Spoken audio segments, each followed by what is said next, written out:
नीतीश जी का एक बयान आया है जब चुनाव आज का कैंपेन आज अंतिम दिन था। उन्होंने कहा है कि भाई ये मेरा अंतिम चुनाव है, इसको कैसे देखा जाए? देखिए, हम तो अभी जो आखिरी चरण का चुनाव प्रचार है आज ख़त्म हुआ है और चुनाव प्रचार करके हम वापस लौटे हैं और उनके बयान को हमने देखा है। और आप जान रहे हैं कि हम लगातार चुनाव में नौजवान, बेरोज़गार, कमाई, दवाई, पढ़ाई, सिंचाई के मुद्दों को हम लोगों ने उठाया है और महिलाओं की बात हमने की है। हमने नियोजित शिक्षकों को समान काम समान वेतन देने की बात कही है। हमने जितने आंगनबाड़ी, स्वयं सहायता समूह जितनी हैं, जीविकादि, विकास मित्र, आशा वर्कर, उनको जो है नियमित और मानदेय को दुगुना से भी ज़्यादा देने की बात कही है।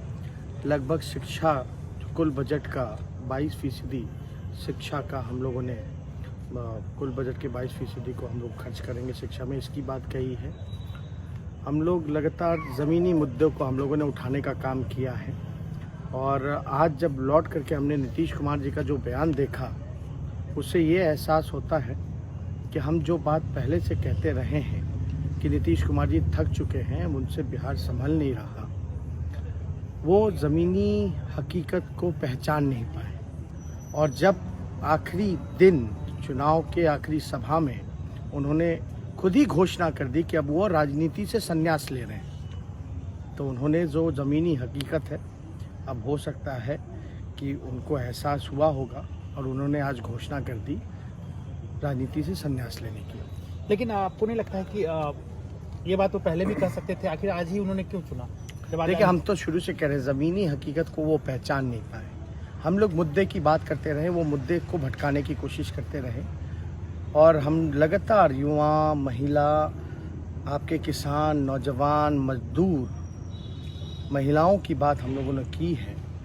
जो ज़मीनी स्तर पे जो भ्रष्टाचार है ब्लॉक पे, पुलिस थानों में, उसकी बात हम लोगों ने उठाई है, क्योंकि वो कहीं ना कहीं से इस हकीकत को वो ज़मीन से जुड़े नहीं, पहचान नहीं पाए। और जब उनको एहसास हुआ, जब चुनाव प्रचार खत्म हुआ, तो उन्होंने घोषणा कर दी संन्यास लेने। पूरा घूमने के बाद उन्हें पता चला, एहसास हुआ, पूरा कैंपेन करने के बाद अब तो उन्होंने घोषणा कर दी संन्यासी लेने की। हम तो ये शुरू दिन से ही कह रहे हैं कि वो थक चुके हैं।